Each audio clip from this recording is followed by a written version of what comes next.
Estudiaremos en este vídeo el teorema de Pitágoras.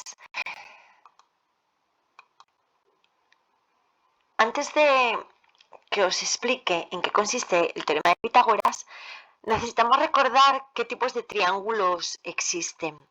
Los triángulos se pueden categorizar atendiendo a diversas cosas. Podemos clasificarlos atendiendo a sus lados, de tal manera que llamaremos equilátero a aquel triángulo que tenga sus tres lados iguales, isósceles a aquel triángulo que tenga dos lados iguales y uno desigual, y escaleno a cualquier triángulo que tenga sus tres lados desiguales. Pero también se pueden clasificar atendiendo a sus ángulos. De esa manera, llamamos acutángulo a un triángulo que tiene sus tres ángulos agudos, es decir, cuyos tres ángulos miden menos de 90 grados.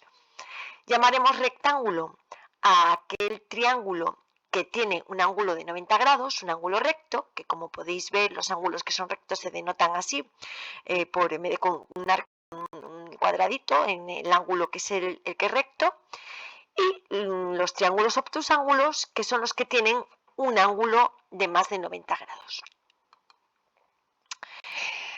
En el caso particular del triángulo rectángulo, que es el que a nosotros nos interesa, pues los lados tienen unos nombres particulares, de manera que los dos lados que forman el ángulo de 90 grados se llaman catetos, y al tercer lado, el lado opuesto al ángulo de 90 grados, que además siempre va a ser el lado más largo, lo vamos a llamar hipotenusa.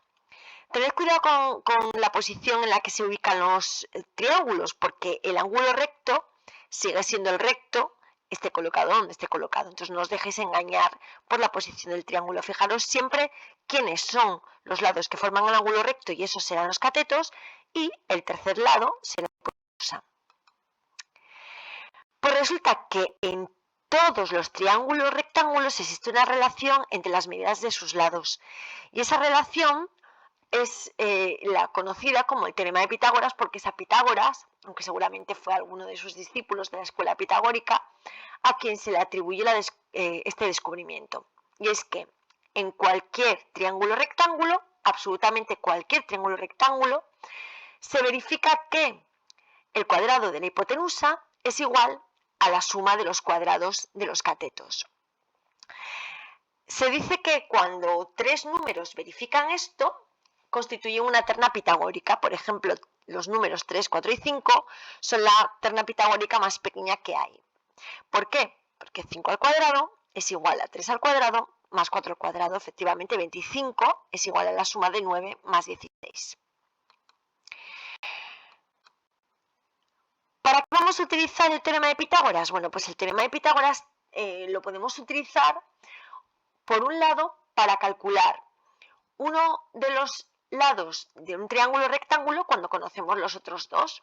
Por ejemplo, imaginaos que conocemos los catetos, pero no conocemos la hipotenusa. ¿Qué es lo que hacemos? Pues en la fórmula del teorema de Pitágoras sustituimos los dos catetos por lo que valen, operamos y podremos calcular la hipotenusa. O también puede ser que tengamos un cateto y la hipotenusa y lo que nos falte sea el otro cateto. Entonces, de igual manera, sustituimos en la fórmula del teorema de Pitágoras hipotenusa al cuadrado es igual a un cateto al cuadrado más el otro cateto al cuadrado, cada variable por su valor, y despejamos lo que no conozcamos. También podemos utilizarlo para, conocidos tres lados de un triángulo, averiguar si este triángulo es o no es rectángulo.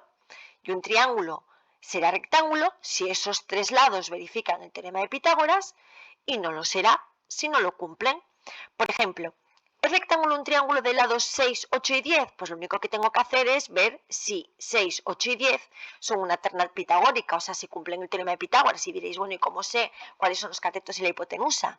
Bueno, pues recordad que os dijimos antes que la hipotenusa siempre es el lado más largo. Por lo tanto, suponiendo que sí que fuera un triángulo rectángulo, la hipotenusa tendría que ser el lado de 10.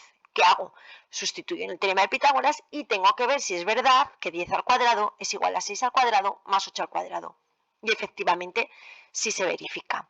Sin embargo, Si tenemos un triángulo de lados 5, 7 y 11 e intentamos hacer lo mismo, si eso fuera un triángulo rectángulo, si se correspondieran esas medidas con las de un triángulo rectángulo, la hipotenusa debería ser 11. Por lo tanto, 11 al cuadrado tendría que ser 5 al cuadrado más 7 al cuadrado. Si hacéis las comprobaciones veréis que no se verifica, por lo tanto podemos estar seguros de que un triángulo con esos lados nunca va a ser un triángulo rectángulo. Como veis, el teorema de Pitágoras es muy sencillo, pues solamente tienes que tener cuidado, no confundir los catetos y la hipotenusa, sustituir y operar convenientemente.